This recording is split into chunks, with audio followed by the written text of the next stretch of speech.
배경에 대해서 1절은 다음과 같이 설명해 주고 있습니다. 사흘째 되던 날 갈릴리 가나에 혼례가 있었다. 때는 사흘째 되던 날이고 장소는 갈릴리 가나입니다.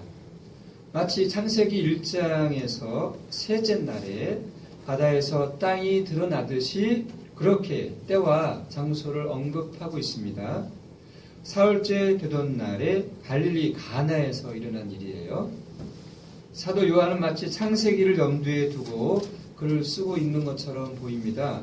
정확하게 말한다면 성경 전체를 알고 글을 쓰고 있습니다.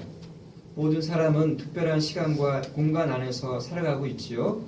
사도 요한이 오늘 본문을 시작하면서 때와 장소를 언급하고 있다는 것은 그런 점에서 우리와 같습니다. 오늘 본문의 말씀은 2000년 전 그 당시만의 이야기가 아니라 그 때와 마찬가지로 시간과 공간 안에서 살고 있는 우리의 이야기요, 우리가 들어야 할 하나님의 말씀이라는 지극히 당연한 의미를 갖고 있습니다. 무엇보다 성경은 하나님의 말씀이지요. 하나님의 말씀은 그 시제가 항상 현재 진행형입니다. 하나님은 항상 살아계신 분입니다. 영원이십니다. 하나님은 영원한 현재로 존재하십니다. 그리고 그 말씀의 내용은 어제나 오늘이나 영원토록 변함이 없습니다. 그래서 창세기부터 계시록까지 그 모든 내용이 다 진리입니다.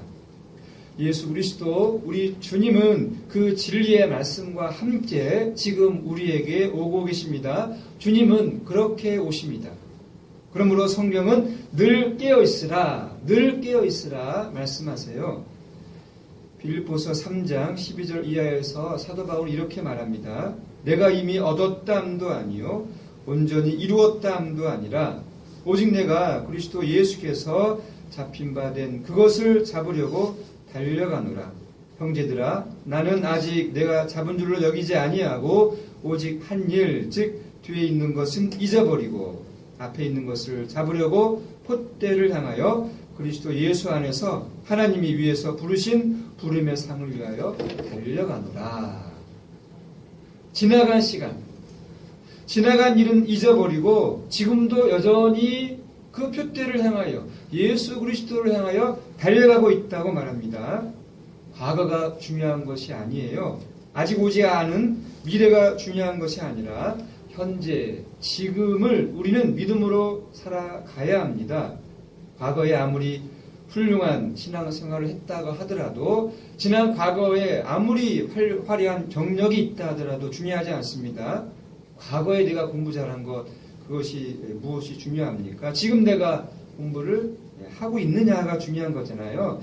지금 신앙생활을 바르게 하는 것이 중요합니다. 지금 여기서 나는 어떻게 신앙생활을 하고 있는가를 늘 깨어있는 마음으로 살펴보시기를 바랍니다. 그런 마음으로 오늘 말씀을 우리가 살펴보고자 하는데요.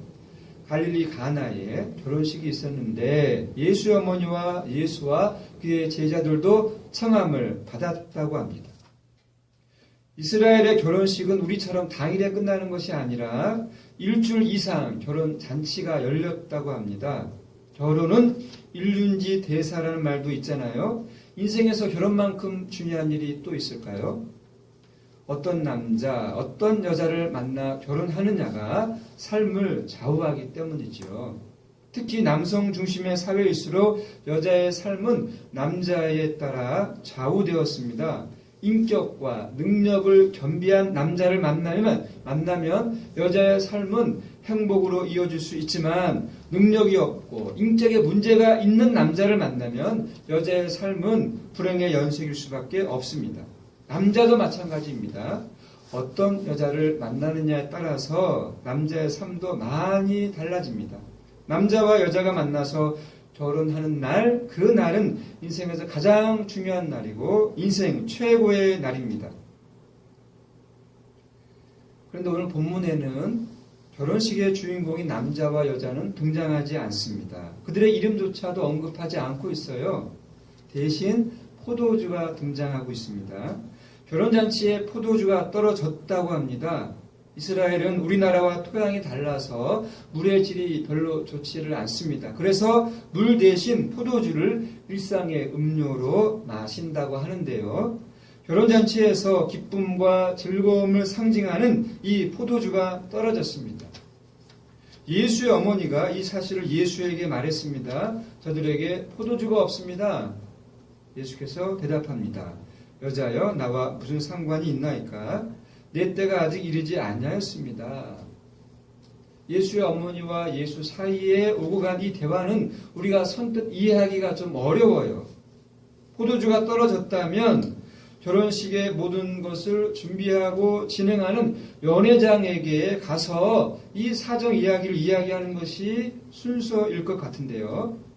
그런데 예수의 어머니는 연회장에게 가지 아니하고 예수에게 이 사실을 말했습니다.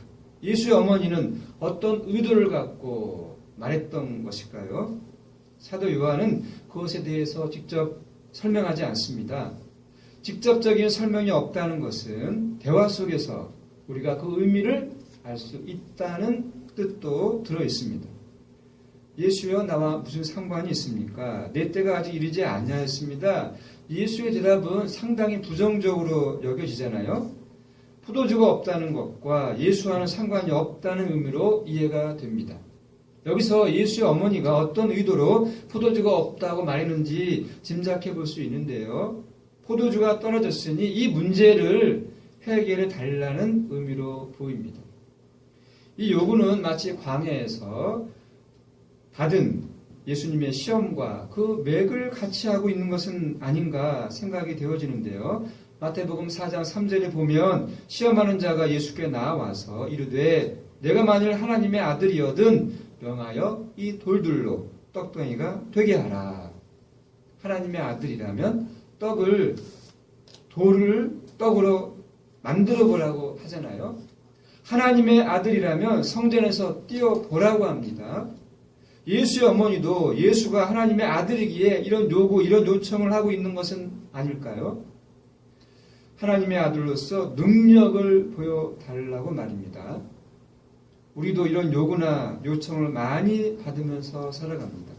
당신이 예수를 믿는 사람이라면, 당신이 성령에 충만한 사람이라면 세상 사람들보다는 행복한 삶을 살아가야 되지 않느냐.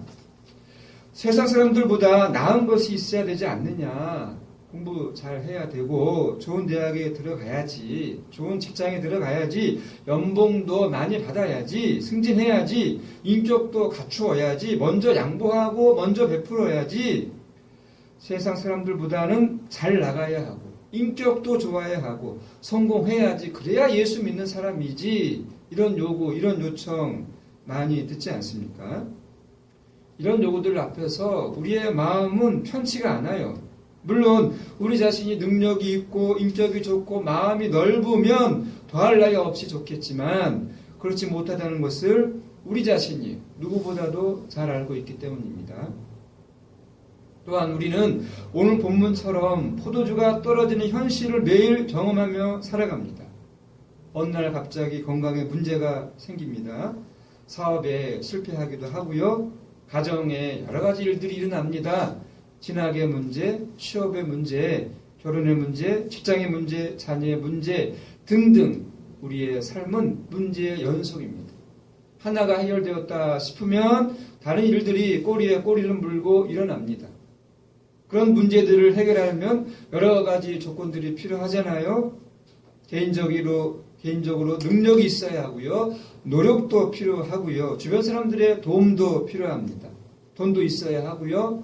물론 모든 문제가 돈으로 다 해결되는 것은 아니지만 대부분의 많은 문제들이 돈과 연결되어 있고요. 사람들은 현실적으로 돈의 부족을 많이 경험합니다. 사람들과의 관계에서 오는 상처와 아픔 때문에 많이 힘들어하기도 합니다. 부부 사이에, 부모와 자녀 사이에, 친구들 사이에, 세대와 세대 사이에 생각이 다르고요. 의견이 다르고요. 그래서 충돌하고 갈등하고 싸우기도 합니다. 경제적으로, 사회적으로, 관계적으로 여러 가지 면에서 해결하지 못한 무거운 짐들이 우리 어깨 위에 너무나 많습니다. 이런저런 현실적인 삶의 문제들 앞에서 우리는 하나님께 기도하고 간구하잖아요. 이처럼 포도주가 없다는 현실적인 문제 앞에서 예수의 어머니는 지금 도움을 구하고 있는지도 모릅니다. 그런 요청에 대한 예수의 대답은 너무 매정하게 느껴져요. 나와 무슨 상관이 있습니까? 단호한 거절로 보입니다. 그것도 어머니의 요구를 면전에서 거절하고 있는 것처럼 보여요. 너무한 것 아닙니까? 이런 느낌과 생각은 어디까지나 인간적인 느낌이요 생각일 뿐입니다. 예수께서 이 땅에 오신 목적이 무엇인지를 알면 예수의 대답이 어떤 차원에서 어떤 차원인지 이해가 될 것입니다. 예수님은 포도주가 없다는 이 현실적인 문제를 위해서 오신 것은 아니잖아요. 만약에 그것이 목적이었다면 로마를 정복했겠지요. 이스라엘의 왕이 되었겠지요. 그래서 이스라엘 백성들로부터 찬양과 영광을 받으셨겠지요. 여기에서 예수님은 우리에게 묻습니다. 내가 누구인가? 그리고 너희는 누구인가? 포도주가 떨어진 이 현실 앞에서 묻습니다. 삶의 무거운 짐을 지고 살아가고 있는 이 현실 앞에서 예수는 우리에게 지금 묻습니다. 내가 누구인가? 그리고 너희는 누구인가? 예수님은 지금 우리 앞에 놓인 현실적인 문제를 무시하거나 회피하는 것이 결코 아닙니다. 누구보다도 잘 알고 계십니다. 그래서 우리에게 말씀하시잖아요. 마태복음 11장 28절에서 수고하고 무거운 짐진 자들아 다 내게로 오라 내가 너희를 쉬게 하리라. 예수님은 그 현실 속에서 가장 근본적이고 본질적이고 궁극적인 현실, 영적인 현실로 우리를 이끌어 가고 계십니다. 지금이요. 내가 누구인가? 그리고 너희는 누구인가? 결혼식에서 포도주가 없다는 현실보다 더 중요한 것은 더 중요한 영적인 현실을 우리는 보아야 하는 거죠. 결혼식의 주인공은 무엇보다 남자와 여자, 신랑과 신부예요. 여기서 우리는 잠시 창세기의 말씀으로 넘어가고자 하는데요. 왜냐하면 남자와 여자의 이야기가 창세기에 처음 나오잖아요. 창세기 1장 27절에 보면은요. 하나님이 자기 형상 곧 하나님의 형상대로 사람을 창조하시되 남자와 여자를 창조하셨다고 하고요. 창세기 2장 20절 이하에 보면 제가 읽어드릴게요. 아담이 돕는 배필이 없으므로 여호와 하나님이 아담을 깊이 잠들게 하시니 잠들매 그가 그 갈빗대 하나를 취하고 살로 대신 채우시고 여호와 하나님이 아담에게서 취한 그 갈빗대로 여자를 만드시고 그를 아담에게로 이끌어 오시니 아담이 이르되 이는 내 뼈 중에 뼈요 살 중에 살이라 이것을 남자에게서 취하였은즉 여자라 부르리라 하니라. 이러므로 남자가 부모를 떠나 그의 아내와 합하여 둘이 한 몸을 이룰지니라. 사도 바울은요 로마서 5장 14절에서 이 아담을 이렇게 설명해요. 오실 자 예수 그리스도의 모형 예표라고 설명하고 있어요. 창세기에서 말하는 남자와 여자의 관계는 단순히 한 남자와 한 여자의 결혼을 말하고 있는 것이 아니라 본질적으로는 궁극적으로는 그리스도와 교회의 연합과 하나됨을 말씀하고 있어요. 성경에서 여자는 교회와 성도를 의미합니다. 그러므로 창세기 2장 24절의 말씀은 이렇게도 해석이 가능한 거예요. 이러므로 남자가 부모를 떠나 그리스도가 하나님을 떠나 그의 아내와 합하여 둘이 한 몸을 이룰지니라. 교회와 성도인 나와 연합하여 둘이 한 몸을 이룬다. 그리스도와 교회의 하나됨, 그리스도와 성도와의 연합, 그리스도와 나와의 결혼입니다. 남자와 여자가 한 몸을 이루듯이 그리스도와 교회는 한 몸이에요. 창세기 2장 24절이 말하는 하나님의 말씀이 예수 그리스도를 통해서 완성되었습니다. 천국을 혼인잔치로 비유하는 이유가 여기에 있어요. 그리스도의 짝은 성도의 교회입니다. 창세기에서 말한 그 남자의 짝, 여자, 그리스도의 짝은 성도의 교회이고요. 성도의 짝은 그리스도입니다. 둘이 한 몸이 되었습니다. 예수님이 누구입니까? 사도 요한의 증언에 따르면 말씀이신 하나님이라고 요한복음 1장의 서두에 말씀하고 있잖아요. 창세기 2장 24절에 이 말씀을 하신 분이 누구입니까? 여호와 하나님이세요. 이 말씀은 또한 예수 그리스도의 말씀이기도 해요. 말씀하신 분이 말씀이 육신이 되어 이 땅에 오셔서 직접 하나님의 말씀을 행하러 오신 분이 예수님이시잖아요. 구약의 모든 말씀을 지키고 행하러 오신 분이 바로 예수님이십니다. 내 때가 아직 이르지 않았다는 예수님의 말씀에서 내 때는 십자가 사건을 말합니다. 예수님의 죽음이에요. 예수님의 죽음을 통해서 예수님의 죽음까지 가야 구약의 모든 말씀을 행하는 것이요, 구약의 모든 말씀을 완성하는 것이 됩니다. 예수님의 죽음을 통해서 죽은 자들이 살아납니다. 예수님의 죽음을 통해서 살아난 자들이 예수 그리스도와 연합하여 하나가 되는 일이 일어나는 거예요.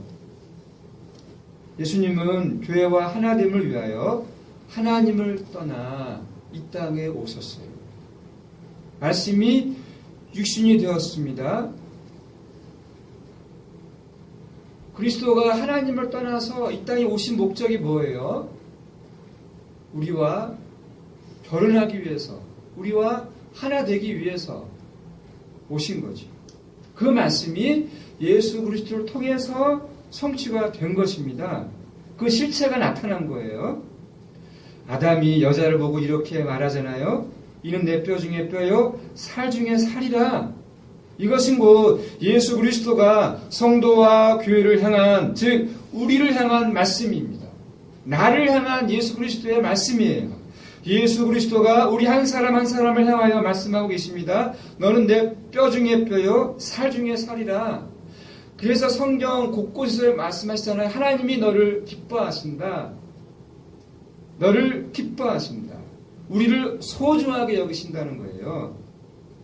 그래서 사도 요한은 갈릴리 가나의 결혼식에서 결혼하는 남자와 여자가 누구인지 언급하지 않습니다.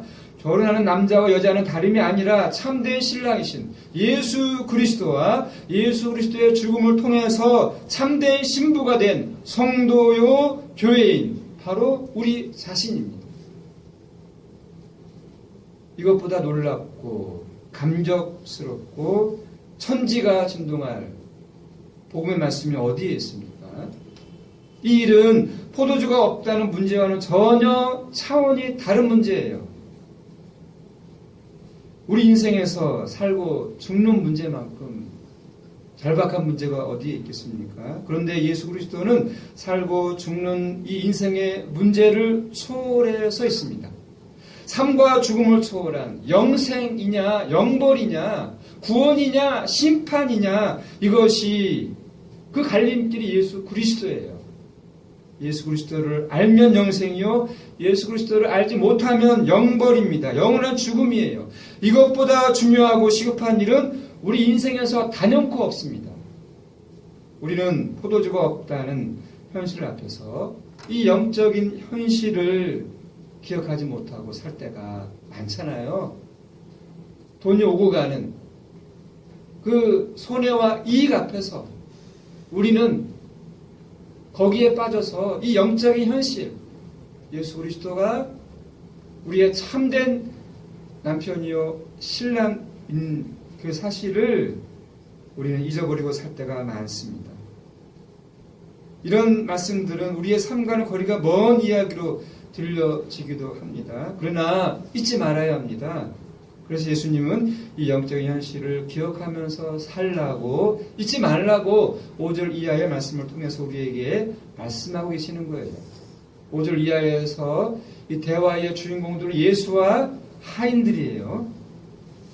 예수께서 하인들에게 돌 항아리 6개의 물을 채우라고 합니다.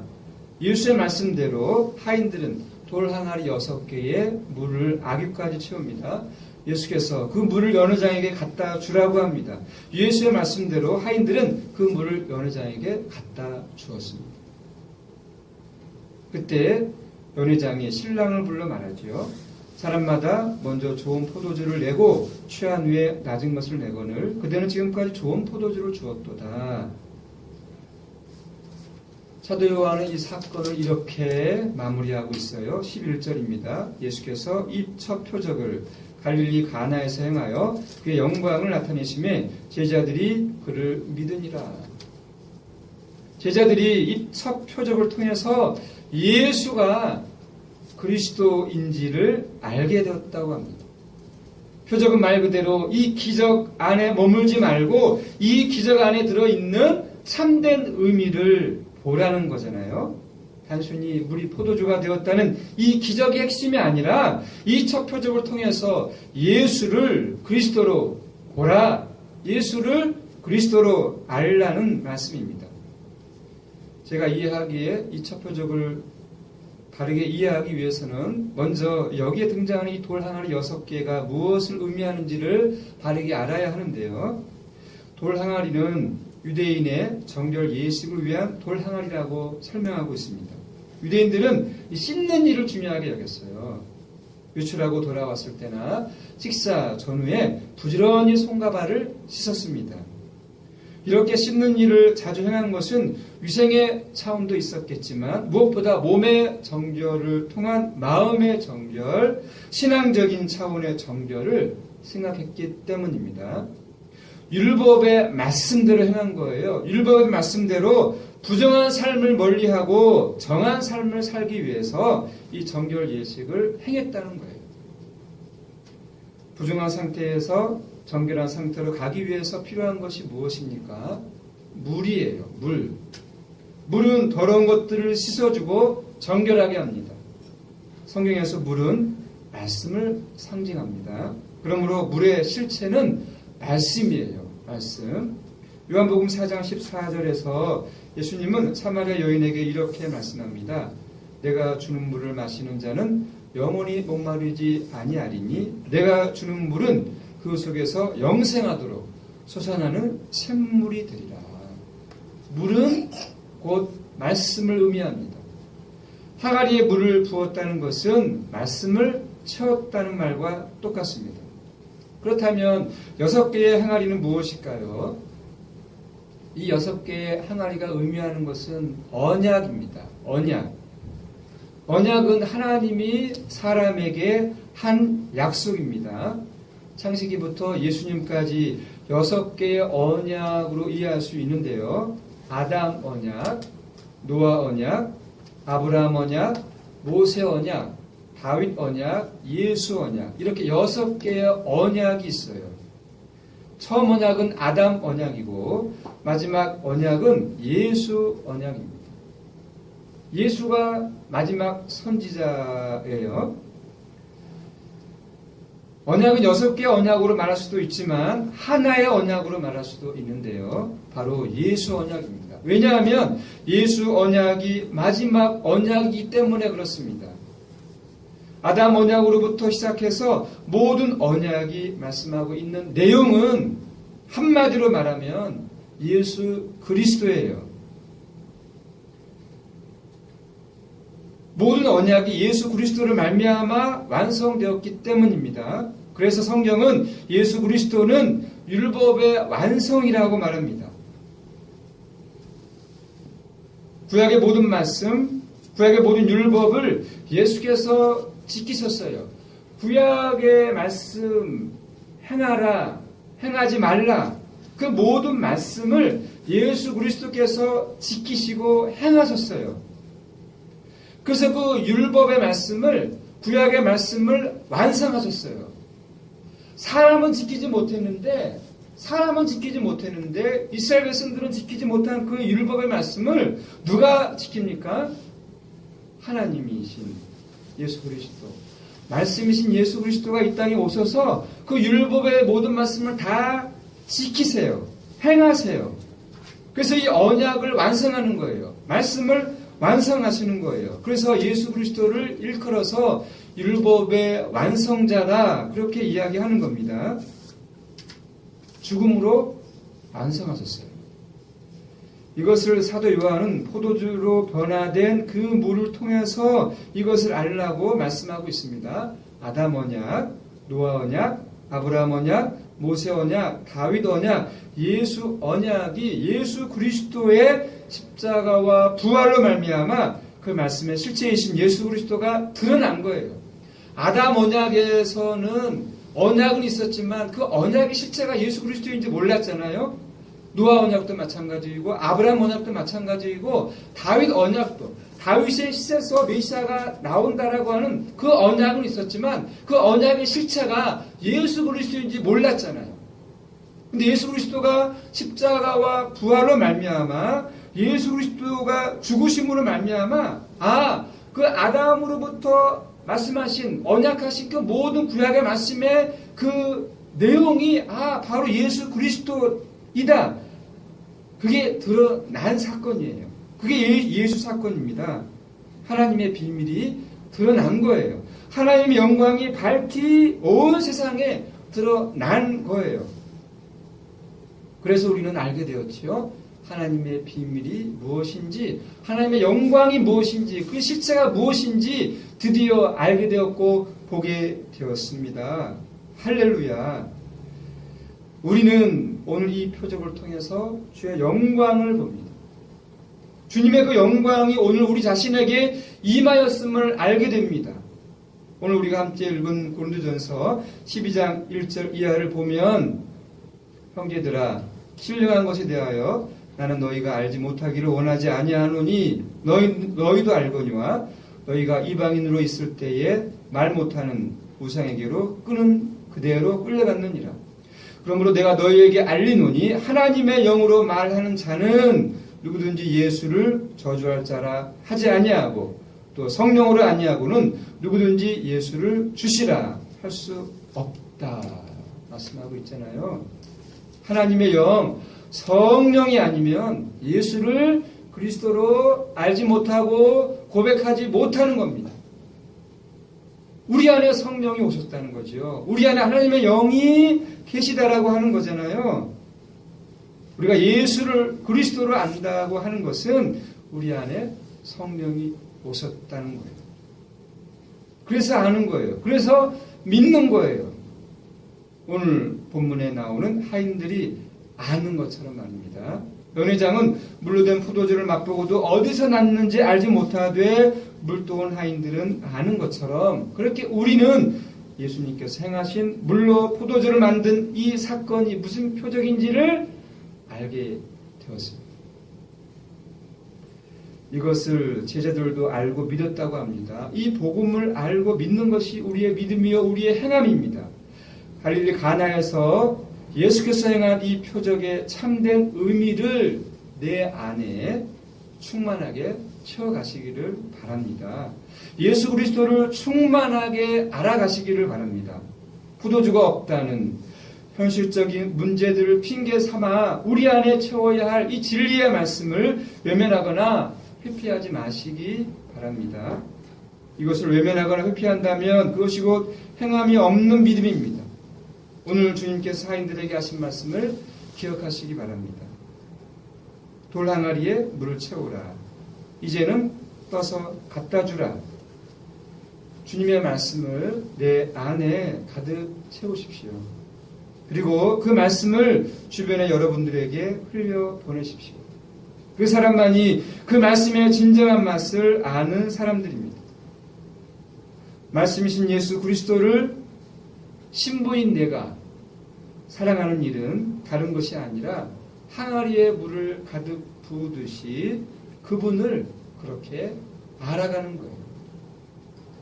결혼으로 끝나는 게 아니잖아요. 결혼 생활은 알아가는 거잖아요. 남자를, 여자를, 신랑을, 신부를 알아가는 거예요. 우리가 주님을 사랑한다는 것은 무엇입니까? 어떻게 하는 것이 사랑하는 것입니까? 그분을 알아가는 거예요. 그래서 주님은 오늘 말씀하십니다. 항아리에 물을 가득 채워라. 그 하나님을 어떻게 알아갑니까? 말씀을 통해서, 우리의 삶을 통해서, 성령, 우리 안에 계시는 그 성령을 통해서, 말씀을 통해서 우리는 우리의 참된 신랑이신 예수 그리스도를 알아가야 되는 것입니다. 이러한 삶을 매일매일 살아가시기를 주님의 이름으로 부탁드립니다. 기도하겠습니다. 주님, 오늘 저희는 사도 요한이 전하는 예수 그리스도의 첫 표적 사건에 관한 말씀을 들었습니다. 주님은 말씀하시는 분이요, 그 말씀을 지키고 행하시는 분이요, 말씀으로 우리에게 오시는 분이십니다. 우리는 주님의 말씀을 들어야 하는 종이요, 주님의 말씀을 따라 행해야 하는 종이오니 우리 모두 말씀의 종들로 살게 하옵소서. 말씀의 그 맛을 진정 알므로 주님을 알며 주님 안에서 사랑하며 살게 하여 주옵소서. 예수 그리스도의 이름으로 기도드립니다. 아멘.